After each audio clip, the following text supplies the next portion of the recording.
Ich habe hier einen Bürostuhl von Ikea und den möchte ich nachfetten. Ne? Wie gesagt, das heißt, der quietscht. Jetzt habe ich natürlich alles ja, ummantelt mit Kunststoff, deswegen muss ich das ein bisschen einsägen, um den Dämpfer nicht rauszunehmen.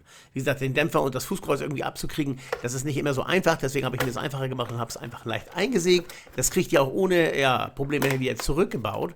Wie gesagt, das sind nur zwei ganz dünne Schnitte, die sieht man nachher auch gar nicht unter dem Stuhl, deswegen habe ich das so gemacht. Und ja, wie gesagt, jetzt müsst ihr natürlich alles auseinanderbauen, das ist eine Kleinigkeit und dann kommt ihr natürlich auch an die Mechanik ran zum Fetten. Also wie gesagt, ihr könnt jetzt gleich schon mal alles so leicht abmachen. Das ist alles nur gesteckt, also das ist überhaupt kein Problem. Ja, ganz simpel nur rausdrücken und dann alles entfernen.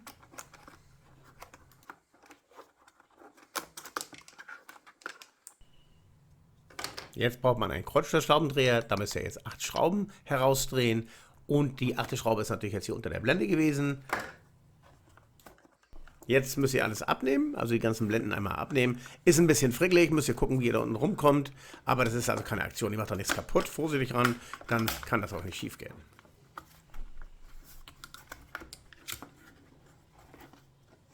So, das war's schon.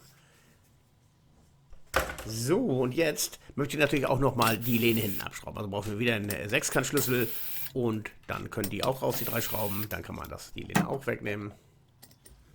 Jetzt stütze ich das ein bisschen mit einem Stückchen Papier oder irgendwas anderes, so dass das nicht wegwackelt und muss jetzt nochmal die Schrauben 4 Stück rausnehmen, auch sechskant, damit ich den Sitz auch gelöst kriege, damit ich da richtig rankomme an die ja, Mechanik.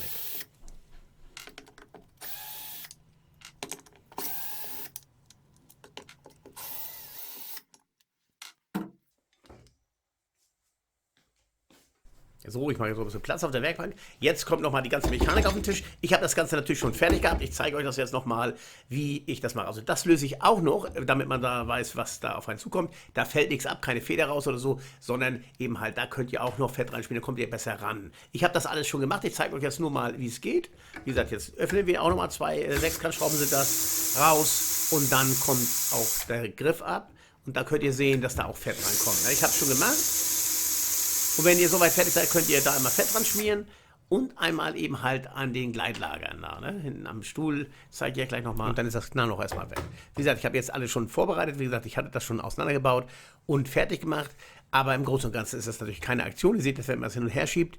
Da unter müsst ihr jetzt auf jeden Fall ein bisschen mit Fett versehen. Mache ich so, dann geht auch alles viel leichter. Und natürlich, dann ist das Knallen auch weg. Also wie gesagt, an den Seiten auf jeden Fall schön Fett ran und schön sauber machen, dass das alles vollgeschmiert ist. Das auf beiden Seiten. Dann natürlich auch ganz klar, da bei den Verbindungen und den Nieten würde ich auf jeden Fall immer zusehen, dass da auch was an Fett dran ist. Und bei dem Hebel, da auf jeden Fall schön dick Fett drauf. Das war's.